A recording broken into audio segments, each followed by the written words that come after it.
Tenemos que seguir con el tema de la crisis energética en Ecuador, estos 2 nuevos días ahora no laborables. César García Vélez nos tiene detalles en este momento. Adelante, compañero. ¿Qué tal, Andy? Saludos a toda la audiencia en Latinoamérica y el resto del mundo. Un gusto poder estar con ustedes. Vamos a propiciar un diálogo desde el orden de lo técnico, de qué pasa con el sistema energético acá en el Ecuador, se podía o no evitar esta crisis y qué hacer de aquí en adelante. Estamos con una voz autorizada en este aspecto, Roberto Aspiazu, presidente ejecutivo de la Cámara de Energía del Ecuador. Bienvenido, Roberto, a este espacio. Cuéntanos, primero, si hacemos un diagnóstico de lo que estamos viviendo en este momento, ¿a qué corresponde? ¿Por qué tantas horas de racionamiento y si esto podía ser evitado? Yo diría que el principal problema es que el sistema eléctrico ecuatoriano es demasiado estatal, es virtualmente un monopolio con muy poca participación privada y eso ha descuidado la inversión necesaria en lo que tiene que ver con el parque térmico y la mayor cantidad de generación de potencia en este momento está en las centrales hidroeléctricas, como bien sabemos, y en razón de que hay estiaje. Pues ayer estuvimos con un déficit que llegó a 1.100 megavatios de potencia, de forma tal que esto da cuenta de que hay un déficit que no se va a subsanar fácilmente, sino en un plazo perentorio en la medida que se contraten unidades termoeléctricas que tendrían que ser barcazas y aún así nos vamos a quedar cortos, de manera tal que la solución más rápida es que empiece a llover. Bien, y si esto no ocurre, entendemos que se están haciendo procesos de contratación emergente para traer esas barcazas. ¿Cuánto tiempo podría tardar que lleguen esas barcazas y al menos tener un primer nivel de contingencia a lo que está pasando? Las barcazas, de lo que yo entiendo, sería por una capacidad aproximada de 450 megavatios, es decir, más o menos la mitad del déficit. Sin duda va a servir para paliarlo, pero por otra parte es importante destacar que soluciones de esta naturaleza debieron preverse mucho tiempo atrás, es decir, el sistema ha estado expuesto desde hace años. Desde cuando se inauguró la central de Coca-Cola Sinclair, que genera 1.500 megavatios, no ha habido incorporación adicional de nueva generación, sea termoeléctrica o hidroeléctrica, y como la demanda ha continuado aumentando desde luego, el año pasado 11% para tener una idea, evidentemente hemos tendido en la medida que dependemos tanto de la hidroelectricidad, de que al fallar esta y no teniendo un parque térmico suficientemente renovado, porque en general es obsoleto, estamos en la crisis energética que nos encontramos. ¿Hay algún tipo de sustento técnico para este planteamiento del gobierno de que hubo un sabotaje?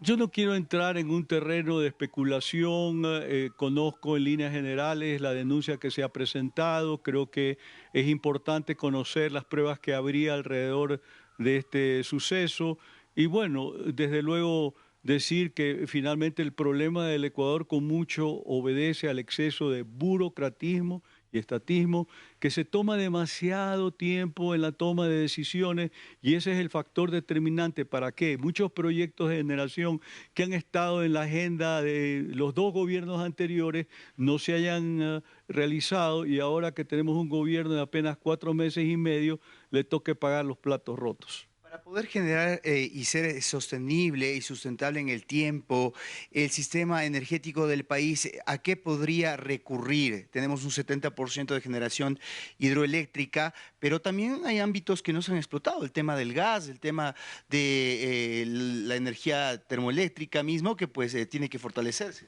Yo creo que el gas es importante como un combustible para el cambio de la matriz energética. Ecuador, el consumo de gas para efectos de generación eléctrica es absolutamente marginal y creo que hay que apuntar en esa dirección.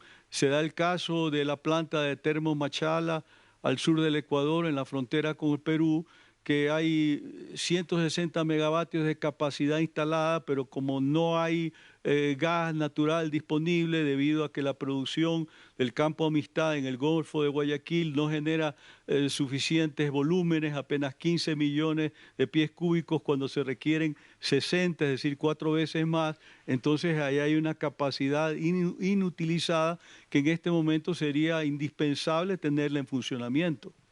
Tema de la energía solar, de lo que mucho se habla, ¿cómo podríamos ir un poco desestatizando, como tú dices, y generar normativa para que de alguna manera se reduzca la demanda que existe actualmente de energía eléctrica? En este momento hay un paquete de 8 concesiones que equivalen a 800 megavatios entre proyectos eólicos, principalmente fotovoltaicos e hidroeléctricos de ámbito privado, pero hay que destacar que 2 de estos, los primeros, fueron adjudicados en diciembre de 2020. Estamos abril 2024 y todavía no hay condiciones para que estos proyectos arranquen, den el primer paso, están en proceso de bancarización, es decir, siempre hay problemas de último minuto que significan obstáculos que impiden que finalmente esta inversión privada, que equivale en suma como conjunto a $1.000 millones, y que si los hubiéramos tenido listos antes no estaríamos padeciendo esta situación. Es decir, estos son proyectos que estarán listos si todo marcha adecuadamente finales de 2025, inicios de 2026, pero desde luego, en la medida que continúan los atrasos, se producen desfases y estamos expuestos a contingencias de esta naturaleza, destacando que los proyectos de energía renovable son complementarios a los principales referidos a hidroelectricidad y termoelectricidad. El criterio de Roberto Aspiazu. Imagínense lo que estamos perdiendo diariamente acá en el Ecuador, alrededor de 85 millones de dólares, se ha hablado desde algunos expertos, y si acumulamos eso en qué sé yo, una semana, 2 semanas, ya tendríamos quizás esos 1.000 millones necesarios.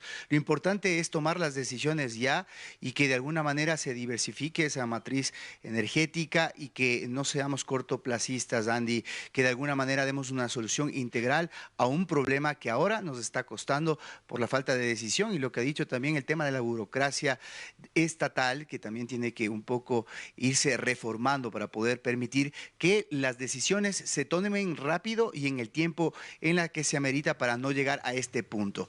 Esta es la información, Andy. Nos vemos más adelante con DNews desde Ecuador. Suscribo a estas palabras, César García Vélez. Sin duda alguna corresponde hacer lo necesario, no solamente lo mejor, en este caso lo necesario. Hay gente de por medio sufriendo, un país que necesita una solución rápida. Veremos lo que sucede, estamos contigo siempre.